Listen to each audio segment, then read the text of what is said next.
देखिए जगत गुरु तत्वदर्शी संत रामपाल जी महाराज के मंगल प्रवचन। अपनात्माओं, आपको ये ज्ञान देने का उद्देश्य परमात्मा का यही रहा है कि आप इस गंदे लोक की व्यवस्था से परिचित हों अच्छी तरह। और जब तक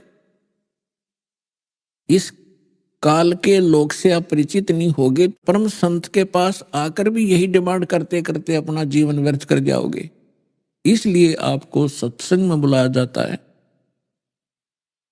और सत्संग के अंदर आपको यथार्थ ज्ञान सुनाया जाता है जो परमात्मा ने आपके लिए सुरक्षित रखा हुआ था। अभी तक इसी पीढ़ी के लिए दुखी है वो दुखी पहले यही मांगता है कि मेरा संकट निवारण हो। दास ये कहना चाहता कि इसके साथ साथ परमात्मा की भी इच्छा आप में प्रबल हो और फिर वो सुख तो आपको अवश्य ही मिलेंगे, वो तो मिलेंगे ही मिलेंगे, लेकिन केवल उन्हीं को उद्देश्य लेकर साधना करना वो व्यर्थ बताया है। इच्छा रूपी भक्ति कराही वो सुख सागर जाते नाही। केवल यहाँ के सांसारिक सुखों की इच्छा लेकर जो साधना करते हैं वो मोक्ष प्राप्ति नहीं कर सकते। और जो साधना परमेश्वर ने आके बताई हर दास आपको प्रदान कर रहा है, इसमें आपको मांगने की आवश्यकता भी नहीं पड़ेगी। ठीक है, दुखी व्यक्ति है, प्रार्थना तो करता ही रहेगा जब तक उसका वो दुख वो पैर में लगा कर्म रूपी कांटा नहीं निकल लेगा। तो लेकिन हम जो आपको साधना देते हैं, ये दास जो बताता है परमात्मा का दिया हुआ ज्ञान, इस साधना से आपको ऑटोमेटिकली सारे सुख मिलेंगे यदि आप मर्यादा में रह करके इस साधना को अंतिम श्वास तक करते रहे। राम नाम रटते रहो,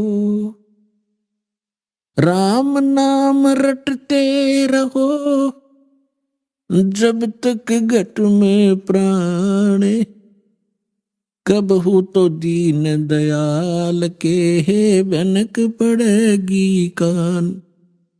अंतिम श्वास तक इस भक्ति को करते रहना और जब इसका फल आएगा मिलेगा तो आपको सर्व सुख होंगे। जैसे कोई गेहूं बोता है तो गेहूं बीजने वाले का उद्देश्य भूसा बनाना नहीं होता, चारा बनाना नहीं होता पशुओं का। उसका उद्देश्य होता है कि ये गेहूं जीवन दाता है, मेरे बच्चे भी आहार प्राप्त करेंगे और हम भी आहार प्राप्त करेंगे।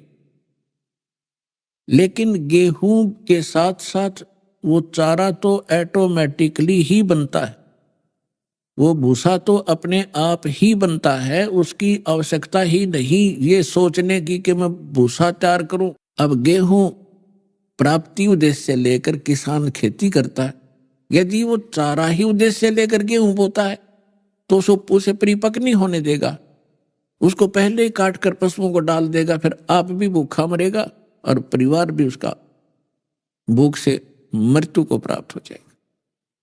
इसलिए दास आपको कहता है कि केवल आप इस भूसे को मत मांगो। जो दास ने आपको विधि बताई है इसमें ये तो ऑटोमेटिकली मिलेगा ही मिलेगा। आप उद्देश्य रखो मोक्ष प्राप्ति का। तो दास आपको जो भक्ति प्रदान कर रहा है ये गॉड गिवन है, ये किसी डूम भाट के गीत नहीं है, ये परमात्मा का दिया हुआ विधान है जो आपके रूबरू किया जा रहा है। और जिन महापुरुषों को परमात्मा मिले उनको भी यही साधना बताई गई थी जो आज आपका दांव लगा है। तो दास बार बार यही प्रार्थना करता है आपसे कि इस भक्ति को सफल करो। ये भक्ति असफल कैसे होती है एक तो ज्ञान कमजोर हो आपका। इसके विषय में परमेश्वर कहते हैं ज्ञान संपूर्ण हुआ नहीं, हृदय नहीं छदाए, इस देखा देखी भक्ति का भाई रंग नहीं ठहरावे। जैसे जब तक आपको ज्ञान संपूर्ण नहीं होगा, आपके हृदय में ये बात समा नहीं जाएगी कि इससे हटकर कोई ज्ञान नहीं और इससे बड़ा कोई भगवान नहीं, और जो साधना हमें मिली है इससे अतिरिक्त इस पृथ्वी पर कोई साधना नहीं। तो फिर आपको कोई स्थान सूझ जाएगा नहीं दूसरा कि मैं यहां से हटकर और कई अन्य संत के पास जाकर कल्याण की इच्छा करूं या कष्ट निवारण की इच्छा करूं। इसलिए आपको ज्ञान कराया जाता है। प्रथम परमात्मा कहते हैं कि ज्ञान संपूर्ण हुआ नहीं, हृदय नहीं छदावे, और देखा देखी भक्ति का यो रंग नहीं ठहरावे। जैसे किसी भक्त ने किसी को बता दिया कि मैं ऐसे दुखी था, ये संकट मेरे ऊपर थे और मैंने वहां से दीक्षा ली है, मैं ठीक हो गया। अब इसी उद्देश्य से कोई आता है, अच्छी बात है, किसी भी उद्देश्य से एक बार इस सच्चे स्थान पर आ जावे, फिर हम उसको ज्ञान प्रथम सुनाते हैं। 2 दिन 3 दिन 4 दिन सत्संग चलता है तो उसको हम ज्ञान सुनाते हैं। जो उद्देश्य लेकर आया है यदि वो सच्ची नीयत आया है तो आराम तुरंत होगा। भगवान तो अंतर्यामी है, वो तो भविष्य की भी जानता है कि इसमें क्या सोच है, आगे या क्या क्या गड़बड़ कर सकता है, तो उसी आधार से उसको राहत दी जाती है। एक भक्त कहता है मैं आया था, आते ही मुझे सुख हुआ। वो कैसा है कि उसने सब जगह घूम फिर लिया वो, और सब जगह से थक चुका था, उसको और कोई रास्ता दिखाई नहीं देता। परमात्मा को पता होता है कि अब ये टिकेगा, अब ये कहीं भटकेगा नहीं, तो राहत देता है। दूसरों का मालूम है परमात्मा को कि हम आदी हो गए हैं, किसी को कोई कष्ट है, चलो कहाँ, वो जंतर मंतन करने वाला है, उसको 500 रुपये लेता है, झाड़ फूक कर देता है, तुम अपने खुश हम अपने खुश। कुछ एक की ऐसी आदत है तो वो यहां नहीं चलेगी। यहां हम आपको परमात्मा से जोड़ना चाहते हैं और एक संकट आपका निवारण हो गया और आप यहां आए नहीं तो आगे 20 और आने थे आपके ऊपर, वो और कह ढा देते आपके ऊपर। तो यहां बुलाकर आपको ऐसा ज्ञान और ऐसी भक्ति दी जाती है कि आपके आने वाले जो कर्म संस्कार में और भी कोई संकट है वो भी साथ साथ समाप्त किए जाएंगे। तो यहां परमात्मा कहते हैं ज्ञान संपूर्ण हुआ नहीं, हृदय नहीं छिदाया, और देखा देखी भक्ति का रंग नहीं ठहरा। इसलिए आपको यहां बुलाकर ये ज्ञान दिया जाता है। तो पुण्यात्मा, जो भी यहां आते हैं, चाहे कोई दुख में आया है, चाहे कोई किसी भक्त की प्रार्थना से कि चल सत्संग तो सुन लो आप, तो उसके लिए वो वरदान है जो यहां किसी भी कारण से आ गया। और आत्मा को परमात्मा की चाहत है, युगों युगों से खोज रही है। परमात्मा इसको मिला नहीं, इसने खूब सारे अपने दाढ़े भोग लिए, ऋषि बनकर तपस्या इसने कर ली, एक टांग पर खड़ा होकर तप इसने कर लिया, बैठकर तप इसने कर लिए, धोने लगा के इसने डले ढोकर देख लिए, राज त्याग कर जंगल में चले गए। तो परमात्मा को पाने के लिए ये युगों युगों से प्रयत्नशील है। लेकिन कहते हैं वस्तु कहाँ खोजे कहाँ, किस विध लग गए हाथ, एक पलक में पाइयो भेदी ले लो साथ। वस्तु कहाँ और खोजे कहाँ, कैसे लगे हाथ समाधान बताया है कि एक पलक में पाइयो, और भेदी यानी बाखबर तत्वदर्शी संत को उसके साथ हो लो और फिर एक पलक में उस वस्तु को आप प्राप्त कर सकते हो। उदाहरण के लिए एक समय एक बहुत बड़ा धनी व्यक्ति था। पुराने समय की बात है, तो उस समय कोई बैंक नहीं होते थे, ऐसे कोई लॉकर नहीं थे।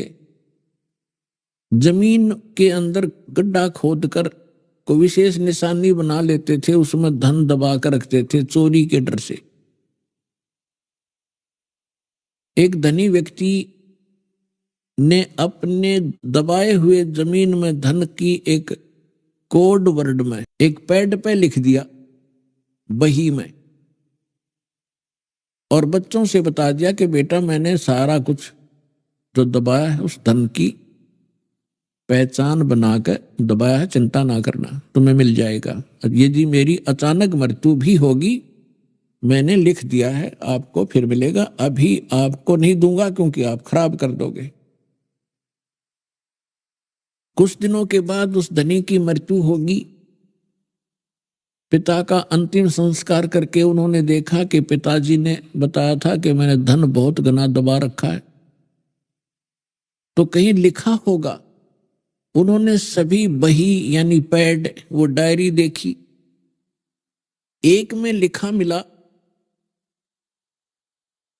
कि मंदिर के गुम्बज में इतना पैसा, इतनी चांदी, इतना सोना, आभूषण, गहने दबा रखे हैं। उसमें लिखा था कि चांदनी 14 रात्रि के 12 बजे मंदिर के गुम्बज में, और इतना धन दबा रखा है। उस धनी व्यक्ति ने अपने ही आंगन में एक मंदिर बना रखा था अपने ही पूजा के लिए। तो उन बच्चों ने मंदिर के गुम्बज को फोड़ दिया, उसमें कुछ नहीं मिला। हताश हो गए। पिताजी को लगे कोसने कि पिताजी ने गलत इंडिकेशन दे दी, इसमें धन मिला नहीं, ऐसा इतना धन बता रखा है, तो हम तो कंगाल हो जाएंगे, लुट गए, पिट गए, बुरा हाल हो रहा। उनके पिता का एक मित्र था धनी, वो शोक व्यक्त करने के लिए आया। उन बच्चों ने अपने पिता के मित्र से सारा दुखड़ा रोया कि हमारे पिताजी ने झूठ बोल दिया और झूठ स्थान बता दिया, वहां धन हमें मिला नहीं अंकल। तो उनका अंकल कहने लगा, बेटा मुझे दिखाओ वो कहां लिखा तेरे पिताजी। उसने पढ़ा कि रात्रि के 12 बजे चांदनी 14 मंदिर के गुम्बज में इतने पैसे, इतने चांदी, इतना सोना दबा रखे। तो उसके मित्र ने कहा उन बच्चों से कि बेटा ऐसे करो, इस मंदिर के गुम्बज को यथावत बनवा दो जैसे पहले था, फिर मैं बताऊंगा वो धन कहां है। उन्होंने, बच्चों ने तुरंत वैसा ही बनवा दिया।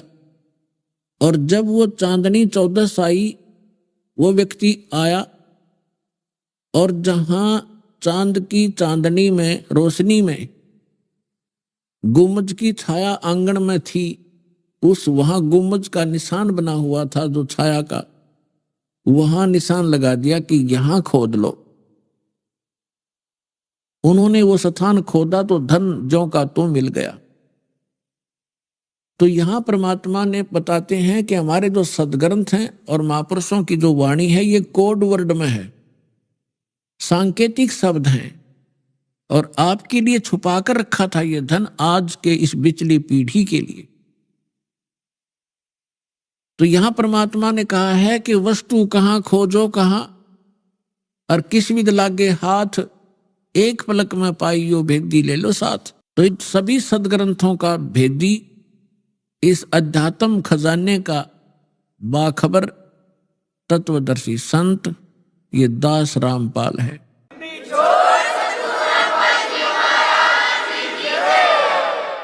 इस विश्व में आज के वर्तमान के अंदर किसी के पास ना ये ज्ञान है, ना वो भक्ति है, और न ही वो यथार्थ मोक्ष मार्ग है। और पुण्यात्माओं, क्योंकि काल तो दुश्मन है हमारा, और ये कोई ना कोई किसी स्वार्थी व्यक्ति को परमात्मा के बच्चों का नाश करने के लिए कहीं ना कहीं प्रेरित रखता ही रखता है। यदि इस दास से ये ज्ञान सुनकर और ये मंत्र प्राप्त करके, और यदि कोई दुष्ट व्यक्ति स्वयंभू संत बनकर और यही मंत्र देने लग जाएगा किसी क्षेत्र में गुप्त स्थान पे, तो वो अधिकारी नहीं है। अधिकारी के बिना ये वस्तु सफल नहीं होगी।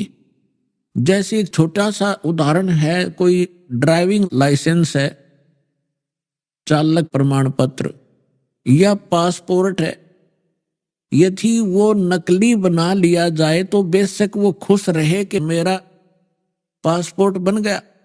जिस समय उस पासपोर्ट की आवश्यकता पड़ेगी एयरपोर्ट पे, तो वहां पता चलेगा उसको, तब तक बहुत देर हो चुकी होगी। उसको सजा भी होगी जिसने बनवाया है और जिसने बनाया है, ये दोनों दोषी होंगे, उनकी जिंदगी बर्बाद हो जाएगी। ठीक इसी प्रकार यदि कोई निकम्मी आत्मा यही मंत्र प्राप्त करके और स्वयं नाम देने लग गया होगा, तो उससे भी सावधान आपने भी होना है, और उसके फंस गए जो परमात्मा के प्यारी भोली आत्माएं, उनको भी सतर्क करना है। लेकिन आप जी ने किसी के साथ झगड़ा नहीं करना है, क्योंकि हमारा मार्ग झगड़े का नहीं है। अगर ऐसा कोई करेगा तो थोड़े दिनों में फेल हो जाएगा, क्योंकि जैसे बड़ा वृक्ष हो, पेड़, और उसके नीचे से कितने पौधे उग जाओ छोटे मोटे, वो थोड़े से दिन में पीले होकर अपने आप सूख जाते हैं। तो वो ऐसे होंगे, थोड़े दिन में अपने आप वो कंडम हो जाएंगे। फिर भी आपका फर्ज बनता है उनको भी समझाने का। रबले आदमी, काल के दूत अपना नाश कर रहा है और इन परमात्मा के बच्चों का जीवन नाश कर रहा है, तुझे शर्म नहीं आती? यानी प्यार से, जैसे दास भी तो सरेआम कह रहा है, टीवी चैनलों पर कह रहा है कि ये जीवन नाशक है, ये संत नहीं है। इन अपना भी बैठा लिया जितने भी संत हैं, और अपने शिष्यों का भी जीवन नाश कर दिया। इनसे भी प्रार्थना करता हूं कि तुम भी सुधरो और इनको भगवान के बच्चों को भी फ्री कर दो, ताकि अपना कल्याण करवा लें।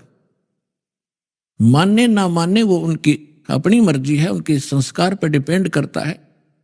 लेकिन हमारा फर्ज बनता है ये ज्ञान बताने का।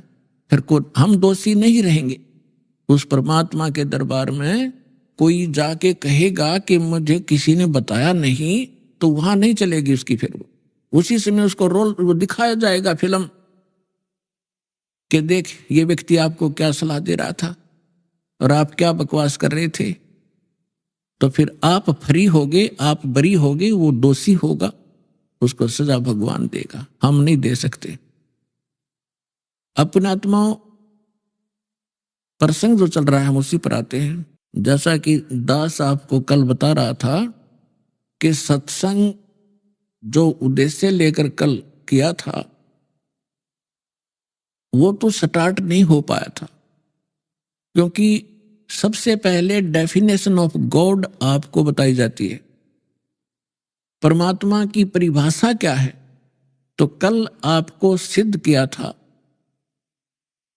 कि 3 पुरुष हैं, एक सरपुरुष, एक अक्षर पुरुष, एक परम अक्षर पुरुष। इन्हीं को अन्य शब्दों में ब्रह्म, दूसरे को परब्रह्म और तीसरे को परम अक्षर ब्रह्म कहते हैं। मुख्य रूप से ये 3 पुरुष, 3 ब्रह्म, 3 भगवान, 3 परमात्मा, 3 ये मालिक माने जाते हैं। लेकिन ये मालिक कितने हैं, उनका कितना सामर्थ्य है, ये भी परिभाषा प्रभु की में आपको बताया जाता है। जैसे ब्रह्म जो है ये 21 ब्रह्मांड का स्वामी है, 21 ब्रह्मांड का। और ब्रह्मा विष्णु महेश एक ब्रह्मांड में एक विभागीय मंत्री हैं। एक ब्रह्मांड के अंदर जैसे एक प्रांत में मंत्री होते हैं, प्रांत में, और मुख्यमंत्री पूरे प्रांत का मालिक होता है। तो इन ब्रह्मा विष्णु महेश केवल एक ब्रह्मांड में और एक विभागीय मंत्री हैं। रजोगुण विभाग के ब्रह्मा जी और सतोगुण विभाग के विष्णु जी, तमोगुण विभाग के शंकर जी। अब इनका काम क्या है कि ब्रह्मा जी के रजोगुण के प्रभाव से सभी प्राणी संतानों उत्पत्ति करते हैं, और यहाँ की ये नकली सुख सुविधाएं, झूठे सुख, कोठी, बंगले, कार, अच्छी पोस्ट, कोई मंत्री पद प्राप्त करूं, ये उसी प्रेरणा से प्रेरित होकर के ये जीव इच्छा करता है। अपने आत्माओं, जैसे इन तीनों भगवानों के शरीर के अंदर काल भगवान ने, इनके पिता ने एक ऐसी व्यवस्था कर दी है, ये इनके बस की बात भी नहीं है। ये भगवान अपनी राजधानियों में, अपने लोकों में ऊपर, विष्णु जी विष्णु लोक में, शिव जी शिव लोक में, और ब्रह्मा जी ब्रह्मा लोक में। लेकिन इनके शरीर से निकल रही जो तरंगे हैं, जो रेज हैं, वो इन तीन लोक के प्राणियों को विशेष प्रभावित कर रहे हैं। इस पृथ्वी लोक पर, नीचे एक पाताल लोक पर, ऊपर स्वर्ग लोक में। जैसे किसी मकान में, किसी महल में कक्ष हो, उसमें एक रसोई भी होती है, किचन, और किचन के अंदर मिर्चों का छोंक लगता है। वो मूल वस्तु साकार रूप में होती है किचन में, और उस गुण ने, मिर्चों के गुण ने अन्य कमरों में, अन्य कक्षों में बैठे हुए व्यक्तियों को छीकम छीक कर दिया। अब वो छीक आती है, उनके बस की नहीं, रोक लें वह छीक को। और वो आई कारण क्या बना कि उस मिर्च के उस तरंग ने आकर, रेज ने प्रभावित कर दिया, और सब छीक लग रही है। वो जीव के बस का नहीं, उसने रोक सके। इसी प्रकार ये ब्रह्मा विष्णु महेश को इस काल भगवान ने अपने स्वार्थवश अपने पुत्र रूप में उत्पन्न करके और यहाँ के प्रधान बना दिया। ये तीन देवता प्रधान है इस काल के,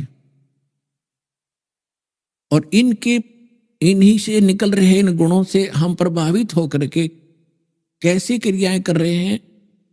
ब्रह्मा जी के शरीर से निकल रही उन रेज से, उनकी तरंगों से हम प्रभावित होकर के संतान उत्पत्ति करते हैं, यहाँ के फोकट राजपाट की इच्छा करते हैं, बड़ी कोठी चाहते हैं, बड़ा बंगला चाहते हैं, बड़ी कार चाहते हैं। उसके लिए चाहे हमने कितना अनर्थ करना पड़ा है, चाहे रिश्वत लेनी पड़े, चाहे 2 के 20 बनाने पड़े, चाहे मिलावट करनी पड़े, अपने कर्म बिगाड़ते रहेंगे। जीव जब तक इस परमात्मा के एंटीबायोटिक, इन कैप्सूलों को नहीं खाएगा, इस ज्ञान को और इस मंत्र को जाप नहीं करेगा, तब तक इन पे ये प्रभावित रहेंगे।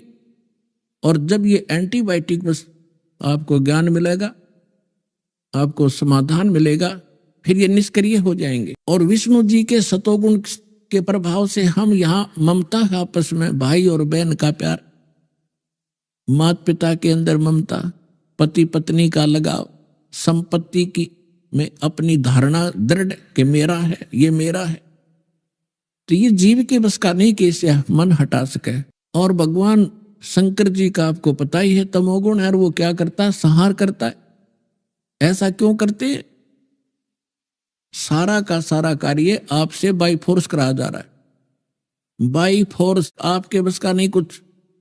जो कुछ भी करना है, इस काल भगवान ने कोई ऐसे साधन बना रखे हैं कि जीव विवश होकर के सब कार्य करता है। अब परमात्मा ने अपनी प्यारी आत्मा धर्मदास जी को इस काल की क्या डेफिनेशन बताई। जैसे कसाई बकरे पालता है तो वो क्या करता है, एक जिसकी अच्छी बड़ी सेल है, वो क्या करता है, एक बहुत बड़ा चरागाह खरीद लेता है और उसमें उन बकरों को बकरियों को छोड़ देता है और उसी के अंदर एक तालाब बना देता है,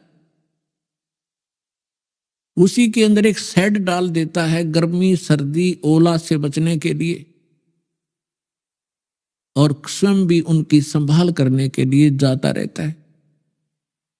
अब वो अबोध बकरे उस सारी सुविधाओं को प्राप्त करके ये समझते हैं कि हमारा जो मालिक है ये बहुत ही दयालु है, बड़ा नेक व्यक्ति है, देखो हमारी कितनी केयर टेक करता है, हमारी सुविधाओं का कितने ध्यान रखता है ये। और उसको देखकर वो उसको एक नेक व्यक्ति और अपना अच्छा स्वामी मानकर जब वो उसके अंदर जाता है, उनके उस स्थान पर तो कसाई जाता है, तो उसके पास दौड़ कर आते हैं उसको नेक व्यक्ति जानकर।